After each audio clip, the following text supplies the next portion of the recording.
You know what time it is. It's your favorite podcast, Word on the Streets. Replace the E's with threes. Your three favorite guys on your screen right now. Of course, that's Vince Chang up top with the fresh new cut. That's the 3x3 encyclopedia with the nice. Are those goggles, Boss? No, those aren't goggles. Goggles. Those not nice glasses. Horace Grant's. Boss racing down, aka the mountain. And of course, I'm 3x3.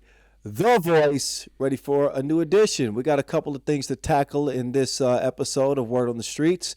Champions Cup recap, Asia Cup preview, also World Cup qualifier, a little taste of that. It's all coming your way right now.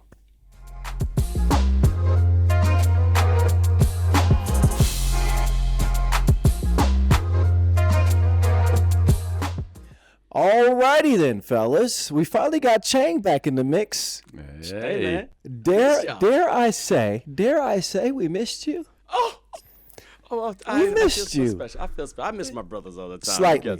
Okay, Slightly. Don't take that away. Don't take it away from me. All right, you already gave me the alley-oop, but don't fake me right now. You were E-FIBA-ing it up, right? E-FIBA right now. We have done with we got our 8 qualifiers, and now it's just this country's pissing me off because we're supposed to have our finals in Qatar, but apparently it's not safe to go there right now. So we'll see what happens. We're trying to find a way to maybe get to a different spot. There's been talks that we do have a backup. I can't say nothing, but the World Final is going to be crazy. I mean, USA looks strong, but Brazil's looking nice. We got a couple of Europe champions right now going on, so I'm excited. It's going to be good. Good, man. We're glad to have you back. Well, while you were doing that, Boz and I were out in Bangkok, Thailand, not only enjoying the delicious Thai cuisine with that hot-ass wasabi that me and Boz tried at breakfast and lunch. We also had the second edition of the Champions Cup, which we will dive into first. I know, Vince, you kind of kept an eye on it a little bit from afar. You were working. But obviously me and Boz had front row seats. Women's competition, I think it's only right to start. We have to start in the women's competition. Netherlands ladies. You know what? I would take my cap off, but I don't have a haircut. So I'm just going to clap my hands. I'm just going to clap my hands. Netherlands women, we've been hearing whispers, and I think it's certainly valid now. They're a dynasty. Yeah. They're a dynasty. Yep. This 2-year run that they've been on, winning the Europe Cup and the World Cup last year, they played well in the women's series too. They won the women's series as well. No, they did not. No, they did not. But you know the two biggest events in terms of our cups last year, and then starting this year with the Champions Cup, I think they're going to be the favorite in every event that they get in going forward. The run that they are on, Boz, right now, unbelievable. We'll get to the second and the third place, Azerbaijan, USA, but I think it's only right to start this show with the Orange Lady Lions, Nurture Dreesen, the Lion Queen. All right, the Lion Queen. I'll take that nickname. That's good. No, but it's a historic run for sure. I think you can start seeing the outline of maybe the most dominant team here in women's 3x3 ever, dare I say.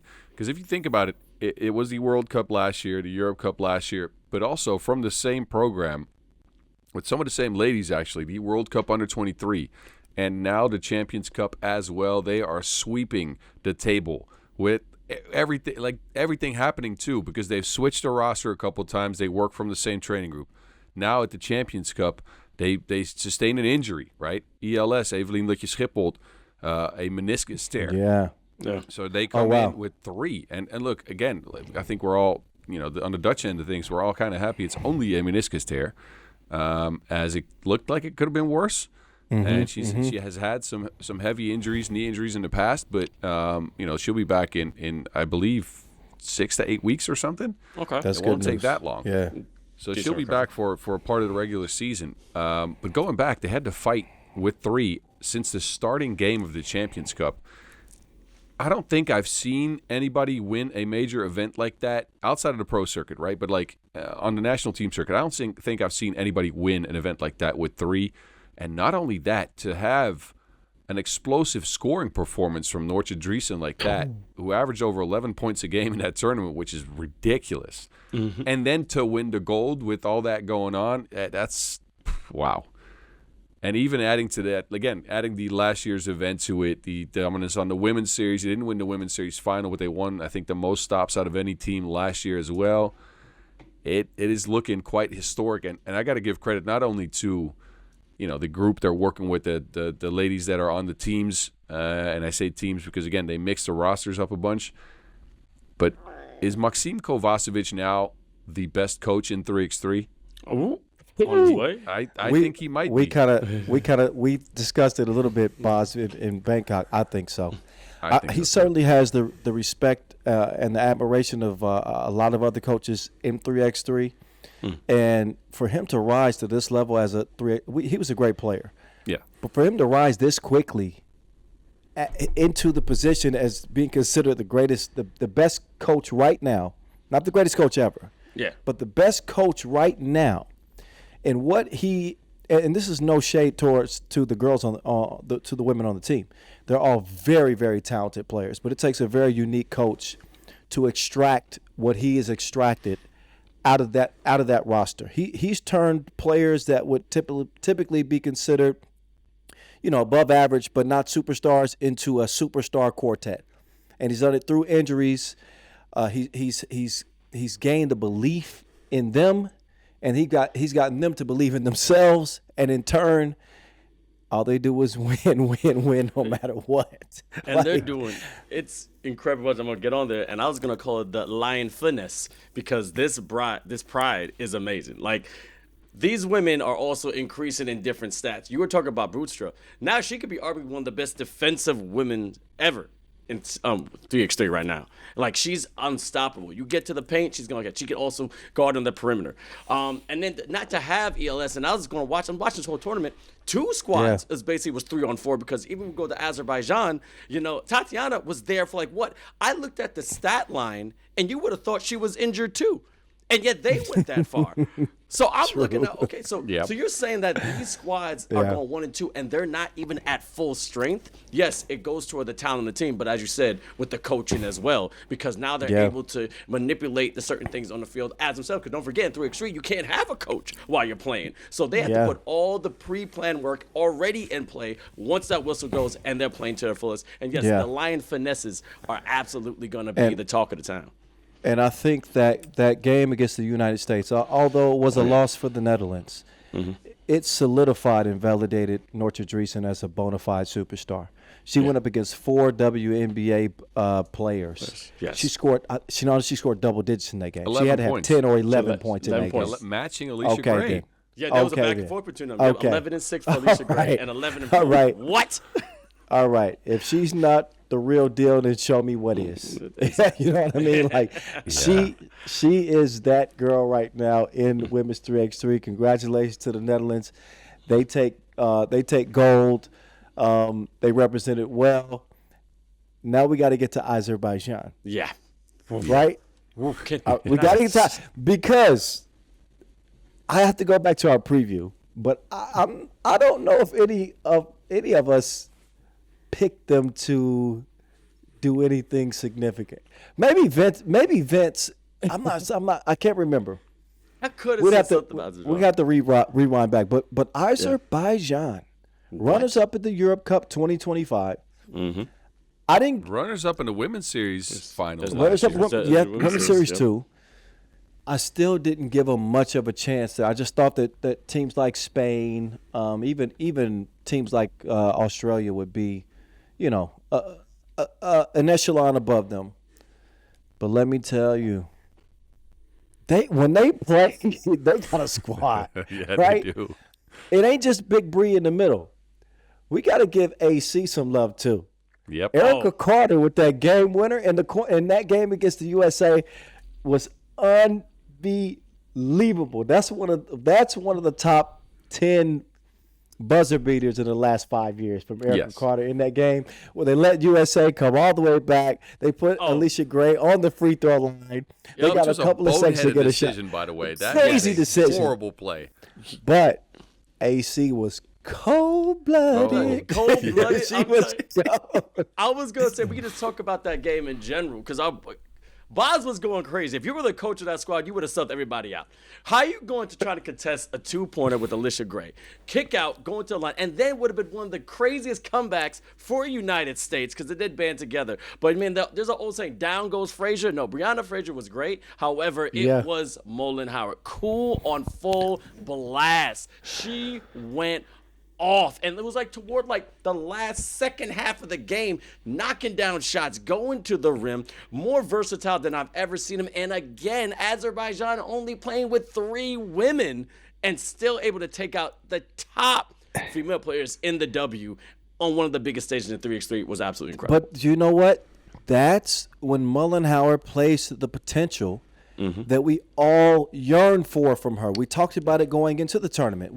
I know I said it, and I know y'all agree with me, that she was going to be the X factor.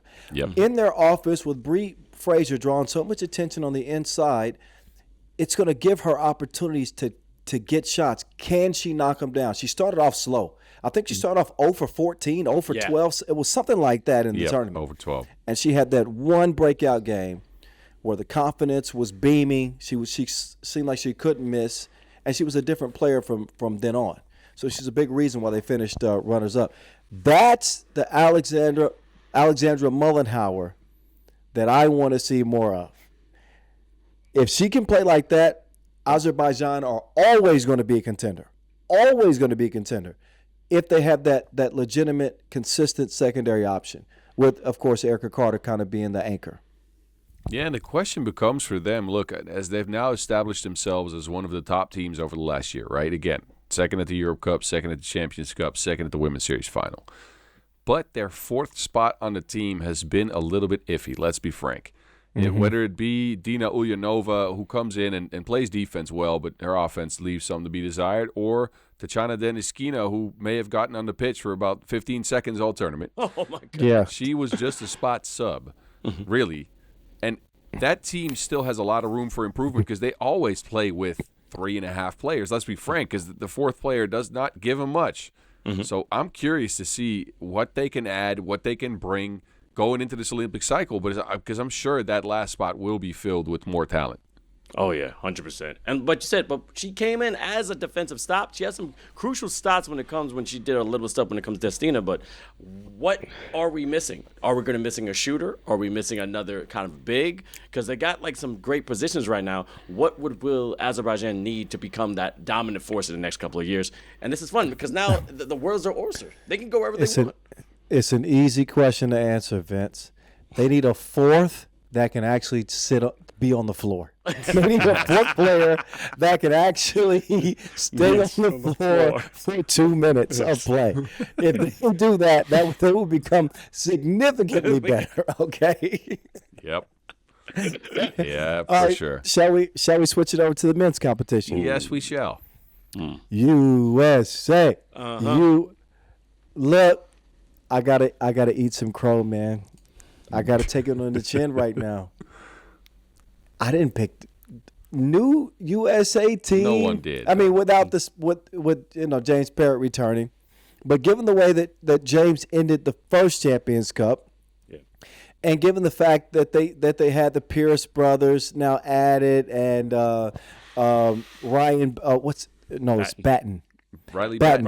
Riley Batten. Riley. I added Riley Batten, and he's kind of like, we know Justin some, but Caden at the youth level a little bit. Batten, I knew hardly anything of. I said, okay, this is a tryout. This is an experiment. I don't expect much out of this USA team. And they go and they win the whole damn thing. Yeah, they win the whole damn thing. I can do nothing but do this. And when it comes to personnel, I guess I don't know anything. Credit to Coach Kareem Maddox, who coached the hell out of that team. He was realistic with them from the beginning. He says, I know you guys haven't had much time together. Chemistry hasn't developed. We're going to try to, take a step each game. And they did. And they did it with raw talent, grit, tough defense, and big performances. I think especially from Caden Pierce, the way that he played as a 3x3 newbie. Batten was an anchor in the middle. Mm-hmm. Parrott had his games, right? Especially in the finals. Especially the finals. I'm impressed, man. Color me impressed with that USA men's team and that USA men's win. That's the last USA men's team that I thought would win an event like that. So hats off to them. Was impressed. What I was impressed by, James Parrott's defense. This man was having blocks galore wherever he wants, and these two-handed blocks, his control of his body now, a lot of players here have drank the fountain of youth. Like Bukelis looked a little younger as well. James Parrott looked a little younger as well. Yeah. But now, if he can keep that defense up, and also when he was going against Madagascar, it was a fight night. This man had bruises all over his face. He looked like a leopard. And yet he still came out fighting. I was highly impressed with that. But to have the Pierce brothers, too, we always talk about how sometimes we have these family dynamic. We always talk about the Plouffe sisters, how they have that, the freaky twin thing. Mm-hmm. The Pierce brothers, they have something as well. Because if you know how they play, they're passing to places that they already anticipate their brother to be. Or they anticipate when they get down low. So I'm going to see this squad. And then also, Boz, you talked about another player maybe being added to this possible USA Olympic squad for LA 2028. And this squad right now is a nice foundation to see how far they're going to go in that tournament as well. Yeah, and I think the blueprint they've used is an interesting one, right? So if you think about it, and I don't want to compare these teams as far as individual talent goes, but I'm going by the stats, right? We've seen last year in the World Cup, Switzerland rise to second based on just tremendous rebounding and physicality. Mm-hmm. We see, the Lithuanians try to do the same thing with their squad. Big, physical, lengthy, and again, not the same personnel-wise. They got a lot of different options, but they are one of the better rebounding teams in the field. And now we see the USA just dominate the glass with size, with athleticism, and also rise to the top. And it's a style you don't often see on the pro circuit outside of the Round Virus team that's the Lithuanian men's team. But you don't often see it on the pro circuit. But now on the national team circuit, more and more teams start bringing a very sizable squad to dominate the glass, to dominate the defensive end of the ball, and they try to work it that way. And I think it's an interesting new look. I think it's a new direction for the game at 3x3 that's been sped up over the last 5 or so years. Now it's slowing down again, and I like it. I don't mind it. I think in this instance, that style of play won. Yeah. I don't think that style of play is going to win consistently in 3x3, but I also would say that team has better scoring capability than they showed. Okay. Justin Pierce could not buy a shot. Nope. And he's known to be a shooter. I think even Caden is a little bit better offensive player than he showed. And we know that James Parrott has the ability to be an explosive player, 7 points a game, 8 points a game player when he's in his groove.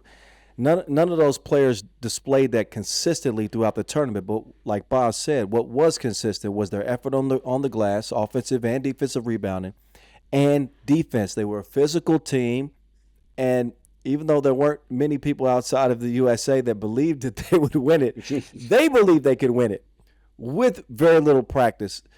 That was impressive. Meantime, Spain take second. Spain, right? Is it fair if I say I was a little let down?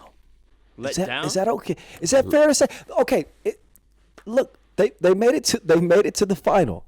But Boz, tell me the truth. You know that probably wasn't the best tournament for that Spain team. They can play a hell of a lot better than what they played out there. They couldn't buy. DDB was broke. DDB couldn't make a shot. DDB couldn't make a shot. Nope. Right? No, I fully agree. But here's what I liked. Right. So again, Spain has kind of come on in the last year or so. Right. I'm not saying out of nowhere, but they really weren't a presence. And all of a sudden, they come in with a squad that has an identity, a game plan. And that game plan didn't work in the finals because DDB missed all of his shots. We've seen him go for 12 points in the finals, so I'd give him the benefit of the doubt, right? But still, I credit them because you say that's not the best they've played. I want to credit them for the game plan into the semifinals. They played a heck of a game against the Netherlands. They came in and ran the pick and roll to perfection. Not just that. They adjusted the play, right? So first they started playing a pick and roll pretty high. The Dutch switched it, and they ran Arcocheo down into the paint. He got layups. Then the Dutch switched their approach. They started playing a drop coverage on the pick and roll, and Spain couldn't figure it out for a little bit. Then they brought the pick and roll closer to the basket, making sure that Martinez, Diego de Blas, Exposito had a clear lane of attack, attacking a drop in a small space. If they didn't get the layup, Arcochea got the layup, and that play wasn't stopped all game long. We know Spain has the length to play defense, but that offensive approach was something I hadn't seen from them before. That showed real 3x3 acumen and real 3x3 adjustability on the fly in a game of pretty big implications. Because again, going to the finals meant actually taking a spot in the Olympic qualification tournament, as the USA has already qualified. Yeah, big for them. True. I think that they have a little bit of a personnel dilemma going forward. On the Pro Tour, it's something different. I think that their talent is kind of spread out. But when it comes to the national team, I think that you have a little bit of overlap, particularly when it comes to Martinez and DDB. They kind of do the same things, right? You can kind of throw Exposito in there a little bit, but his skill set makes him a little bit different than those guys. I think they have to find or add a consistent knockdown shooter. And somebody I know that, and they got plenty of them. They got a plenty lot of those. So it comes down to me between DDB, Carlos Martinez, Exposito. I'm saying Carlos has got to stay. He's the heart. Martinez has got to stay. Like Simon has got to stay. Exposito, I think, has earned his right to stay too because he's a little bit different than those two. I think DDB could be on the chopping block if he performs like that again on any national event. That position, you have got to have a shot maker. I don't expect Exposito to make that many shots. I do expect Carlos Martinez to hit his open shots from outside. He was okay. But DDB was ice cold. I think they have to consider adding a shooter. Just my take. And then maybe you are right. But it can't take away from that length they have on defense, though, is the problem.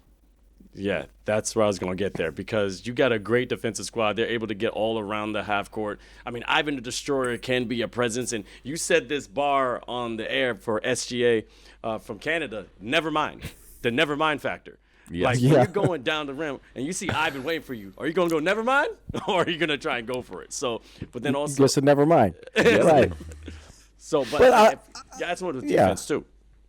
I think that they've got enough talent, and I don't think they have any small shooters in Spain. I think all of their shooters are fairly sizable, 6'4", at least 6'3". Think about Herrero that's on Valencia. That's a tall shooter. I'm not sure if he can hold up defensively, but that man defensively is a he might. But hey, man, let the other three defend. Let him cook. You understand? Yes. Ooh, even today, like I'm just off of hosting the 3x3 Super Week out of Germany, where Fuengirola with Diego de Blas actually won the tournament today and qualified into the World Tour in Vienna, which is dope to see. But they brought a bunch of cats that they had a guy named Rosas. He could shoot it, and he was feisty defensively as well. I'd never seen him play, and he was a good hooper. They got a bigger guy named Vega. He can shoot it as well. They got a bunch of dudes that can just come in, hit some shots on you. And actually, DDB was also very good in that tournament, so I can't complain about his shooting just off of the Champions Cup. Okay, but they got some dudes. They got some guys. All right. This is really more for Okay, go ahead. Real quick, was the rim bent the entire Champions Cup? Because I was also noticing it was affecting people's shots. I was watching it it was like slanted the whole time. Did you guys see that at all, or was that just me? It might have been a little bit slanted, but there's a lot of things going on. Where I mean, you guys are hoopers too, right? Well, here's what I noticed.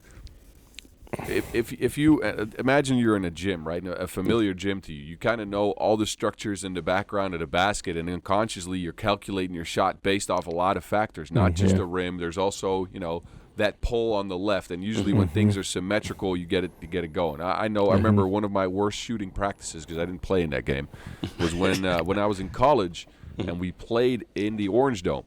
And that's on a big football field. For people that don't know, this is at Syracuse, and we played in the NITs there. And I went shooting before the game, knowing I was probably not going to get in, but you still wanted to be a part of the process.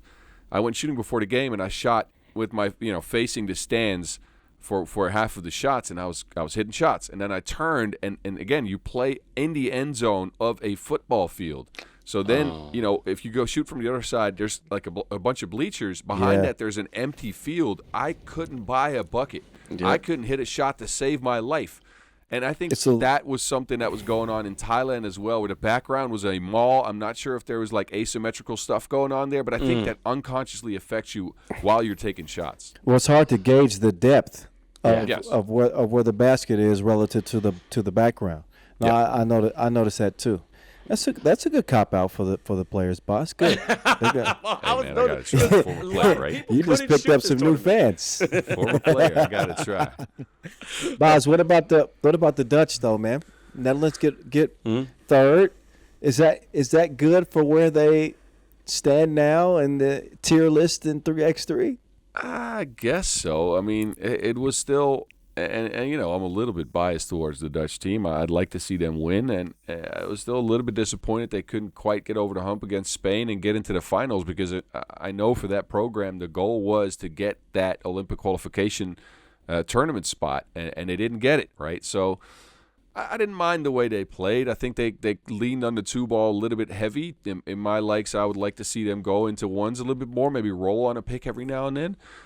I didn't mind it. I think the one thing I took away from that is that Daan van Tilburg, who was in his first national team, seniors national team action, can hold up at the highest level pretty easily, because he didn't just hold up on offense, and sometimes he disappeared, but I get it. You have Worthy and Bouknecht on the squad.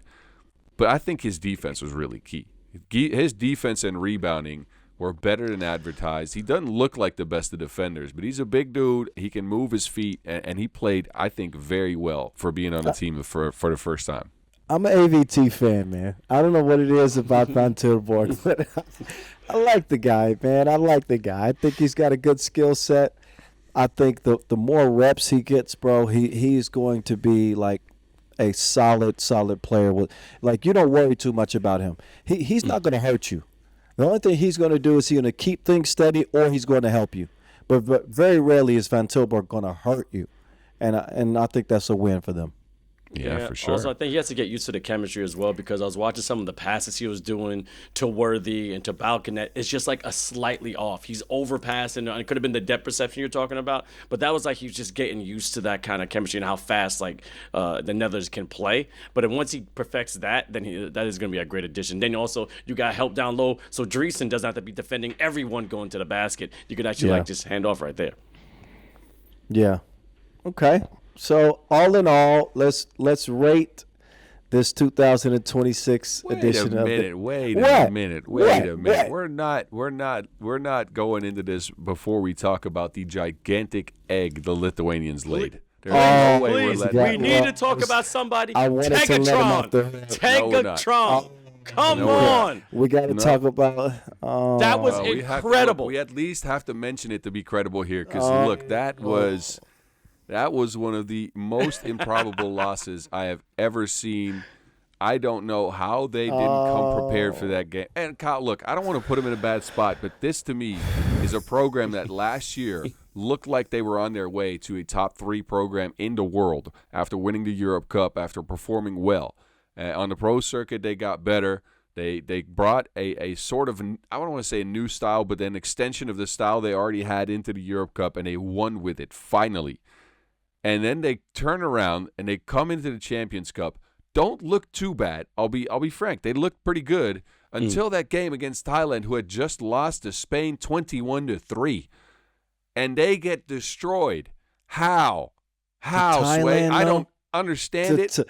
To Thailand, though. Come on. Can we give a little Thailand, bro. though? Can we give a little credit to Thailand, though? It's like when Mongolia won their run. Yes. No, look, I love gotta give Thailand, credit but to they Tekatron. lost that last game Tekatron. 21-3. Yeah, but Tekatron was different, right? Tekatron was on one. Dude, Here's my the thing. first 3 shots, he was whack. 6 for 7 Yes. from 2 against But Lithuania. here's the thing. Here's the thing. Lithuania, with the experience that they have, with the pedigree that they have, and the reputation that they have, they can't put themselves in position to where when they lose a game to Thailand, it jeopardizes their entire tournament, right? That's true. They've got to take care of business.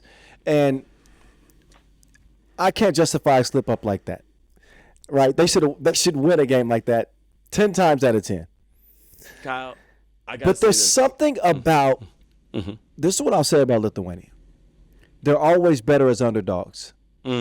Whenever they have the acclaim, whenever they have the they're getting the adulation from the league, they're European champions from a year ago. They take down some giants along the way. It always seems to me like they get a little bit comfortable. They get a little bit stagnant and complacent, and they don't come with the necessary fire that you have to come with to win in 3x3. 10-minute sprint every single game, every single possession is a priority.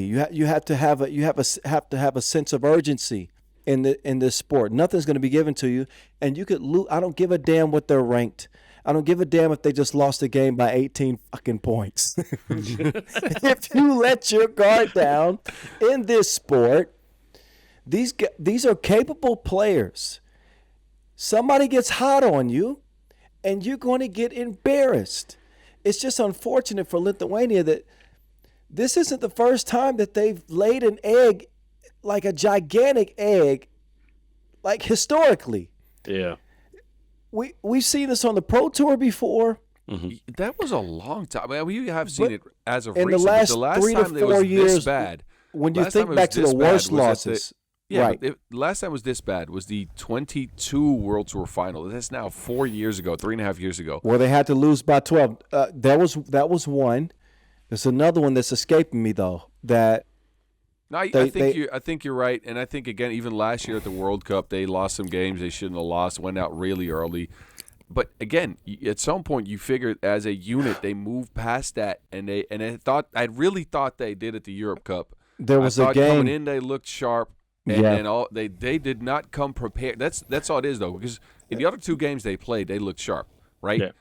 Marius Zupas looked like he was rejuvenated. He's moving well. Yeah, they got to their spots. They're still kind of getting used to Vaitkus being on the team, so they didn't quite find him on a lot of possessions. But hey, again, whatever.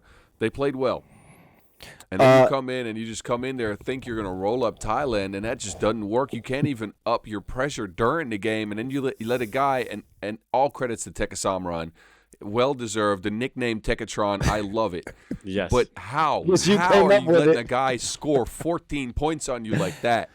I don't get it, man. But it's disappointing. Go ahead, Vince. Go ahead, Vince. I'm going to My say, bad. Tekatron, again, you're a beast for a fan. This man maximized and terrorized. And not only did it on the offensive end, defensive end, and also you had a guy with the name I'll never thought I would say out loud, Thongpool, stopping the big men of Lithuania. Thongpool was getting through all the cracks. Like, this man was definitely... Thong. He's getting blocks on Bukelis. He's actually doing his work against Uzippis, and they're backing him down, but he's playing solid defense, having great timing. I mean, for Thailand to also use, I don't know who that guy was in the pirate outfit and the drummer, because that's the mascot of Thailand right there. The One Piece was real. They just kept pushing forward. They didn't care. And here's another thing, Boz, you said this because you're the analyst. They needed to score 16 points. Thailand put Lithuania to 15 points. We know Lithuania can score. How many times we hear them only scoring 15 points, especially against a squad like Thailand? Yes, Like they could lay the Thailand. egg, but I still got to give credit due because Thailand was on both ends of the court. Vince, if you listen back to the broadcast, Me and Boz started to forecast it early. We've caught so many games. You could kind of see. You could see it coming. You could see like the wheels starting to turn for them. The panic starting to rise for them. Yep. One play goes bad, then it's 2 and 3 in a row, and then Tekatron is going bananas, and we keep mentioning throughout the tournament, like, okay, listen, the way to don't get it together right now. We could be looking at one of the biggest upsets ever here if they don't do it now. By the time we got to the 3-minute mark left, we kind of knew they were clipped. It was kind of like, You know what the breaking point was? So I think at some point Lithuania looked like they were stabilizing because Tekasamaran was on the bench for a little bit. And then he came off the bench, and the first play, they just get him to rock. He throws up a flame ball, gets fouled, goes to the line for a couple, and that broke him. That just broke him. They couldn't get out of it. Look. Yeah, you could just see them, the air just being let out, just every possession, just look, and then they didn't have anything left. There's an old saying: you can't kill them if you're already dead. Thailand know that was all about pride. They had everything not to lose. So let's just ball out. Now, would you say it's number 2? Because up to I still think Mongolia, United States on the women's. Oh, that's always cemented. I don't think that's ever going to change. Yeah. This is got to be. It's certainly top 3. Top 3. Yeah. The other one that Lithuania was involved in was on the Pro Tour, the World Tour final that me and Boss talked about. They had to lose by 12. They had to lose by 12 in order to not make it through. 13, and they lost by 13. Crazy. There was another game at the opener in Utsunomiya. Could have been maybe 2 years ago, and they were playing against San Juan. This is another game that they had in the bag. They were up big late, and then San Juan starts going crazy, and of course Ralat comes to the rescue and wins the game. It was another one of those like, make your head explode type losses for the Lithuanians. Yeah, and I think if you rank this all time in biggest upsets, or at least most improbable losses, I think we can make a list of that one day. But I think this is up there again with the Mongolia women beating USA. I think it's up there with Serbia losing to China in the Olympics. Ooh. Those are games you'd expect a team to win, and then they didn't. I don't know about that one. I have my things about that one. Me and Kyle were talking. Anyway, losing to China. Before we dive down that rabbit hole, I think it's time to shift our attention. Oh, actually, you wanted to close out the Champions Cup, or is this all? No, that's it. That's the right there. All righty. Okay. Okay, we got the Asia Cup coming up. Yeah. I mean, I'm literally getting on a flight. I don't know when this is going to air, but I'm getting on a flight in, let's see, 6 hours. Yeah, we got to get you out of here. That's all right. Quick thoughts. I'll do most of my prep on the plane. Quick thoughts heading into this edition of the Asia Cup back in Singapore. All right. We started with the men's this time because we started with the women last time. I'm going to give you my 3 favorites, and I think that we're going to see some changing of the positions, because Australia has been dominant. We've seen Mongolia also win gold. New Zealand has kind of been an outlier. They haven't won gold, but I do think that this year I got, I got 4 words for y'all. Tukite Lewis. Let's go. Tukite Lewis. Okay. New Zealand for me. I'm going to give. I know this is probably not going to be most people's pick. I like New Zealand this year, man. I like New Zealand. I think they're coming back. I think with Tutuki leading the way, this dude is a different level player. Different kind of beast in 3x3. We saw it last year, coming back with a year more experience. Some of that core is still intact. The roster's not finalized yet, but from what I see so far, most of that core is still intact. I like New Zealand. I like the Wizard of Ozama and Japan. okay. with Igor Nakanishi, and they got another scorer in Sulemane Koulibaly. He's a straight scorer too. And I like Australia, but not for gold this year. I think the Aussies are going to be too big. I'm not sure if they're going to have Alex Higgins-Tischer for this one, but It doesn't look like it. yeah, but they will have Dylan Stith, it looks like, and they got Antonio back in the mix now. He's their top gunner, so they got a legitimate outside threat to spread the floor. I think that we'll see those three teams on the podium. I think Mongolia are out of there. All new squad this year, according to the rosters that's released as of March 29th tonight. Don't know if that's going to be it, but if that is it, I'm out for them. And my sleeper, don't sleep on them. India. What? Watch. Yeah. Remember, Boss said that. Remember, Boss said what? India is tough, Boss. They tough, Boss. They got this dude named Dagar. He's a hooper, and Prince, the lengthy kind of hybrid player. Okay. Yes, Prince India. All right. is a hooper. Look at Boss's face. Jesse I'm Kim looking Jones. at the said roster it. because I hadn't even looked that far down the rankings. Mark it down. Mark it down. Prince and Singh. You sleeping on India, bro. I'm telling you. India have done nothing but get better and better each edition of the Asia Cup. They've been knocking on the door. I think this is the year. I could see them easily supplant either a Japan or even Australia and maybe end up on the podium this year. I believe that much in this India squad. I'm just saying. You would remember take them I said it. over the number 2 seed China? Yes. That's a whole different squad. Yes. That squad, I'm not comfortable Yes. with at all. The only guy's Zhang right there. Come on. Yes. Zhang is a beast, though. It's a bit, but that's Yes. one player. What are you talking? You guys are forgetting No. about another team that just happened to take out Lithuania. Thailand's in this too. You think that this guy? You think we're gonna see that again? Yes. I don't I think know Lightning's if going to we'll see strike that twice. again. I think Lightning's going to strike because if Okazawa had that 20-point game and he went off. Hey, every dog has his day. Yeah, No. but Ozawa by himself couldn't carry a squad, and now Japan. And look, I love your Japan pick here, Kyle. Japan's good, man. They are good. They are good. I'll say this, though. Is there enough Wilson for Rio Ozawa and Suleiman Koulibaly? And I don't know if there is. And we know the other two dudes, Ego is going to pass and rebound, and Nakanishi is going to pass and rebound and slip to the basket. I love Nakanishi, by the way. He's one of the best role players Japan has produced so far. And Ego's great, too, man. I like No, Ego, too. I agree. And look, I even watched these guys play a bunch in Exi over the last few weeks. So, but still, like Koulibaly needs volume to produce. Ozawa at some stage needs volume to produce, and they are heavily undersized. It depends on the matchups, but they are super short. So I like the pick. I think if they can play to their style, then yes. But India over China is a wild pick, my guy. And you remember I said it. I will, and we'll clip this. Yes, you My clip goodness. All right. Yeah. We're gonna have You a know- rock you know for you. the- We're gonna No, have a but I'll say this about Ozawa.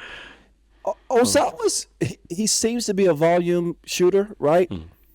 But he's a great passer, man. He's really a selfless player. Yeah. Like he's the type of player that does what you need him to do within the context of that team's makeup, right? It just so happens that last year he didn't have a lot of people to pass the ball to. That's how he goes on to score 20 points in one game and sets the single season game record.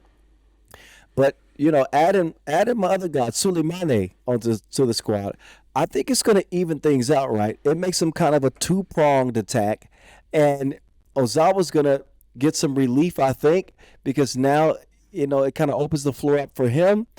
And I think that two-headed guard monster for Japan, with that speed and that versatility that they possess, I think they're going to give some teams some problems. No, I agree, but I think this might be true for New Zealand as well. A team I love, right? I've talked about them in the past. I like their style, but Japan, again, because they don't really hold up defensively, and I think New Zealand holds up better than them because they don't really hold up defensively with the size that they bring. Ozawa is undersized, Koulibaly is undersized, and they don't really have a true big with them either.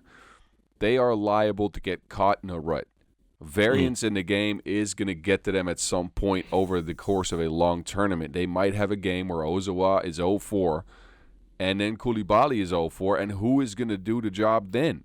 New Zealand, they want to shoot as many twos as you can shoot. I love the way they play. I love the identity they create. But if you have an off game, that will kill you. The variance of 3x3 basketball will come back to haunt you, right? So I think, again, this is why this is such a volatile tournament, and maybe India does get to the top. Who knows? Especially with Iran now dropping out and not being a part of things. They've been top for the last few years as well. Yeah. But it is a tournament with a high variance to me because there's so many teams that come in, want to shoot the two ball, play explosively, play very fast. It's interesting, though. I mean, I'll tune in after the after the QD. After the QD, I'll tune in for sure. All right. Vince, what say you, sir? I mean, I was on that Japanese squad. I mean, I'm really interested to see if there's going to be another spectacular performance from there. But I was going with New Zealand as well. Tonge is a beast down low if he's getting a little bit more mobility. And I was a Book fan. Joshua Book is a bucket. This guy can score whenever he really wants, and if he can keep turning the pages, he can make his own chapter. And as like Boz was saying before, they do have that defensive side. Now, of course, they're going to have to go against Australia, which, again, Australia I'm not that much impressed with this year. I don't know if, like, something seems off, but I think Japan is going to make a good run, and I'm on the New Zealand tip right now. Okay. All right. Women's competition. Let's see. We got Bahrain, Maldives, Macau, Hong Kong, Don't India, do this whole list. Republic of Korea, Vietnam, Turkmenistan, Saudi Arabia, Tonga for the first time ever, I believe. Chinese Taipei, Malaysia, Kazakhstan, Thailand, New Zealand, Singapore, Philippines, Australia, Japan, and Mongolia, and China. All right. Okay, quick picks on the ladies. Kangaroos will be on the podium. I love the Hearts of the Philippines show, but I don't think they're going to be there. New Zealand will be there. And Vietnam with the twins, with the Tran twins leading the way. Maybe they get on the podium for Vietnam. That's decent. I still think Mongolia is going to be turning heads. I think they're still riding high. A lot of things would happen in the back ends and stuff, and they've been playing 5-on-5, and the players were getting better. So I think Mongolia has a chance to be like on top. Oh, you know what? It's too late to change my pick now, but I just saw that Jiating Zhang is on China's roster. Ooh. They got 3 Zhangs this time around. It's very easy to call those games. I mean, Jiating Zhang is nice too, but anytime I see Jiating Zhang, but China is just bringing the Monstars right now, bro. Jiating Zhang and so they are all, because even let's see, Wang Laizhang stands pretty tall, 177. Right? And then Zhang, the Zhang that we are used to, Jiating Zhang is 195, and the other Zhang, Yanping Zhang, 189. That squad is gigantic. I haven't even looked at Gana Ying. Oh, she's 170. Oh, 170. So they brought a small player. Yeah. Well, that team is gigantic, though, but they are sluggish. So we'll see if they can hold up with the speed. And I think, speaking of speed, Japan. Y'all forgetting about Japan? Yep, Japan. Yeah. Japan goes super hard, man, and they shoot those two-handed 2 balls from 45 degrees off the glass. And again, high variance, but this squad has shown me in the past that they can also hold up defensively somehow. Okay. All right. Do you know? I usually pick Japan. Usually they're a sexy pick for me. I decided because more times than not, they have not proven me right. Let you down. This year, I was going to go with some kind of off-the-cuff picks. But, they're the 3 seed. Experience, Takahashi. Well, both Takahashis are there. Miku can really shoot it. I wouldn't be surprised. But I'm gonna stick with my picks. I picked China, New Zealand, you switching it up? and Vietnam. No, those are clearly my picks. Y'all weren't listening. Really? Y'all weren't listening, right? Okay, Y'all weren't listening because I knew that Jiating was on China's roster. Of course, that's what I went change with. it up. Okay, cool. I hear you. Yeah, that's what I That's knew. What you said? I heard. Yeah. Okay. Can I ask you something though? I mean, we've talked about the women's now. I want to ask you a question about the men's. How is Alex Higgins-Titcher not on the Australian squad? Oh yeah, he's not there. How?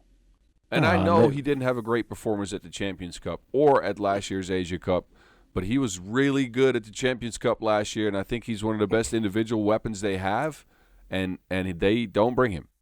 Does he not have 5-on-5 responsibilities? Yeah, that's true. I am not sure. I would say that would be the only reason. Like, come on. Alex Higgins-Titcher, pound for pound, is the best Australian player on the team. He's talent-wise, he's probably the best Aussie ever. I mean, He's up there. I mean, honestly, like, No, he's up there. You're right. They've had some really good, like, teams in terms of chemistry, but pound for pound, like, skill-wise, like, who's better than Alex Higgins-Titcher that we've ever seen in an Australian 3x3 jersey? Nobody. Well, if you compare the careers for the fellas, they had a guy last year on the squad who was apparently now in the G League. Davey. Really? Oh, Davey. Oh, yeah. Well, Davey, yeah, but he only played. He was one and done. Yeah, he's nice though. He's nice. He played in the Champions Cup, I believe, not in the Asia Cup. Okay. But anyway. Yeah, but still, Alex Higgins-Titcher, bro. Like, to me, he's the prototypical 3x3 player. He's ideal in every way. He can shoot it. He's got length. He defends like a mother. You know what? He plays above the rim. Like, for me, for him, to me, it comes down to just wanting it. You know, I don't always see that 100% balls to the wall effort from him. Sometimes he looks a little disinterested, a little bit too casual with his approach to the game. And if he gets some wanted, I think that he could be one of the best players in the game, honestly. Yeah, I agree with you, but it is all going to come down to him being available, and apparently now he's not. We'll see if Australia can up their level from the Champions Cup, because I was a little bit disappointed in their men's team there, but, you know. Oh, yeah, Not much you can expect from guys that hop from 5-on-5 straight into 3x3. Kyle, that game in the background, that hurts me.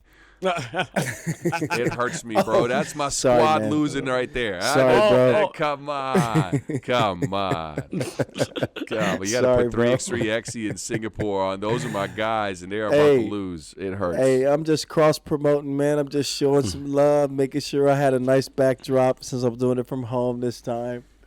Oh, sorry, man. You know what? I'll do the rest of the pod like this. Yeah, just put your big head in there, big bro. forehead Pause. right in front of the screen. It will work. Big forehead and beautiful smile. Look at this. Well, we got to talk about it's real surprising, though, because certain things have changed with the World Cup, right, Kyle? What? What? With the World Cup? The World Cup qualifiers? Oh, yeah. Oh, sorry. Hey, yeah. Good reminder, Vince. Yeah, we're up against the gun here.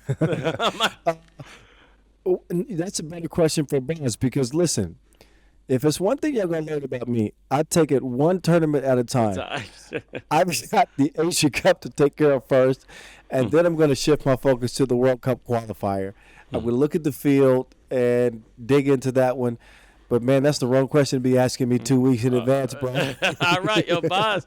Dr. Roboznik, what's going on, man? So top three teams there qualify as usual, right? But they got a bunch of new teams on. But there's one glaring absence, and that's I think worth mentioning. So looking back at last year's real World Cup, not the qualifiers, Switzerland, an improbable run to second, backed by some good rebounding, great defense, and physicality.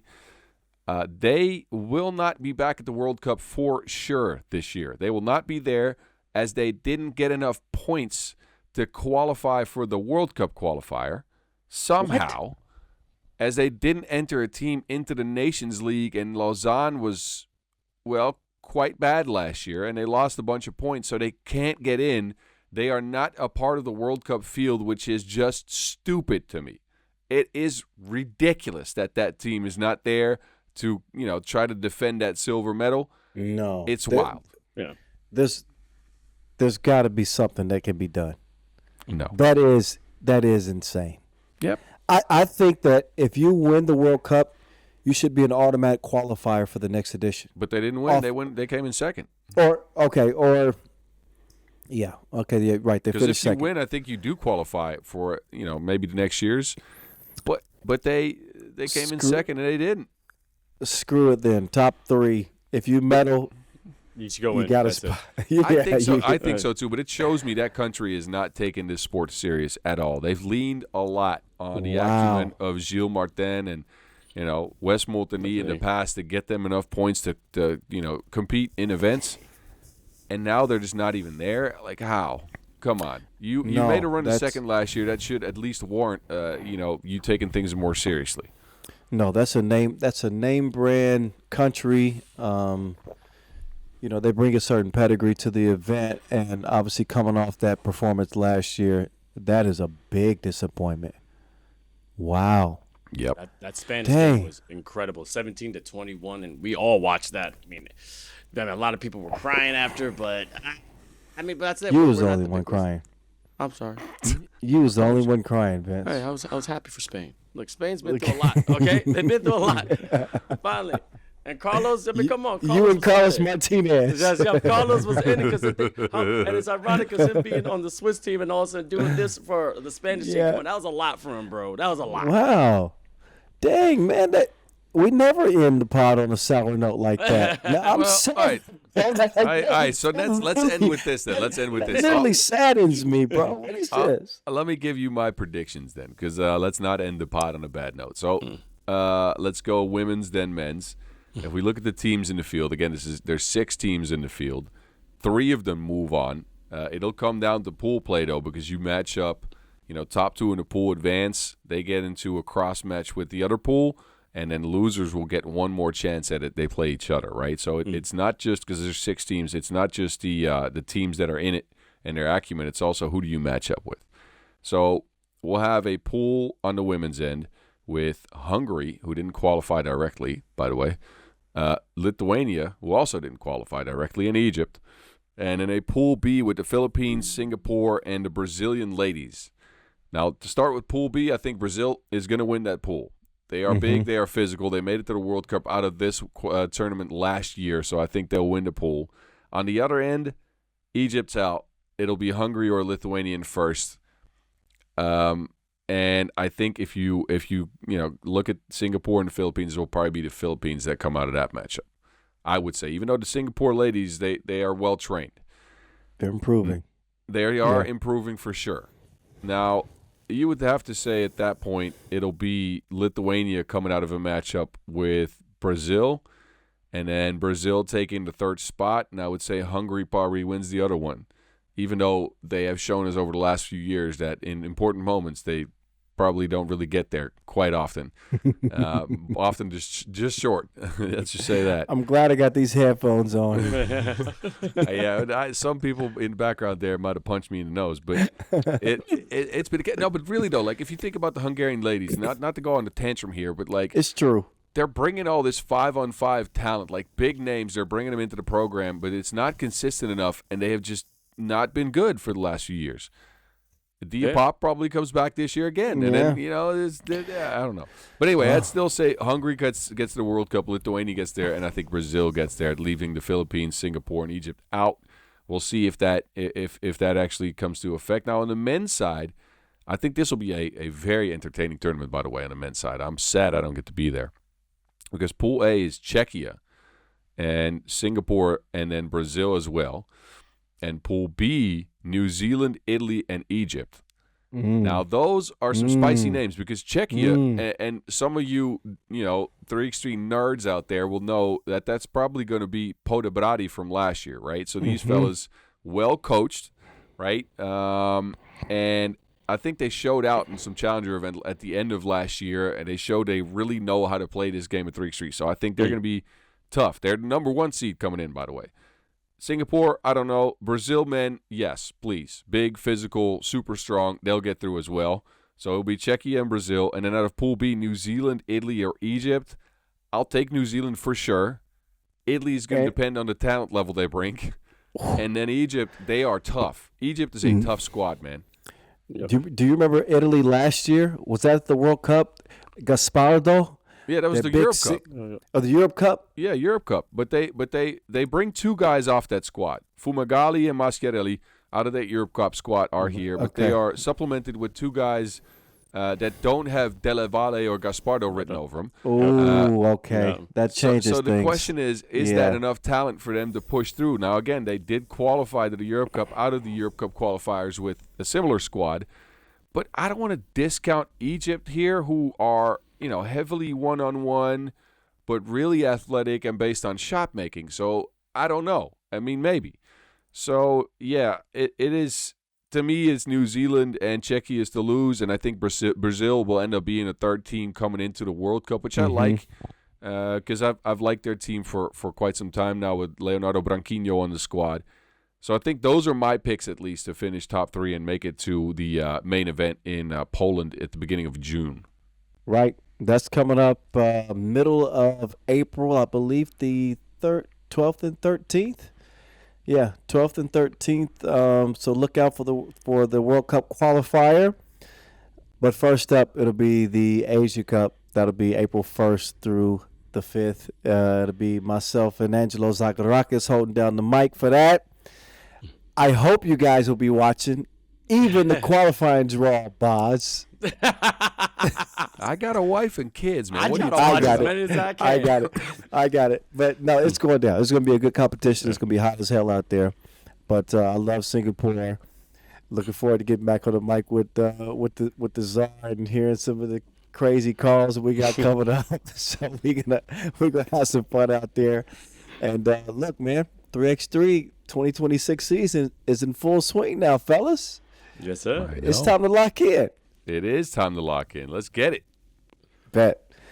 All right, guys. I hate to cut this one short, but the bed is calling. I got to catch a flight in about 5.5 hours. So that's my life. You get some rest. Great light to have. Great light to have. All right. We appreciate you guys for watching. As always, make sure you chime in with us. Hit us up at Word on the Streets. That's on Instagram, all social media platforms. Replace the E's with 3's. Do not forget. Send us your questions. Send us your comments. And, of course, we'll be back with another episode breaking everything that you need to know down from the world of 3x3. For Vince Chang, Boz Rosendahl, I'm Kyle Montgomery. We'll catch you on the next episode.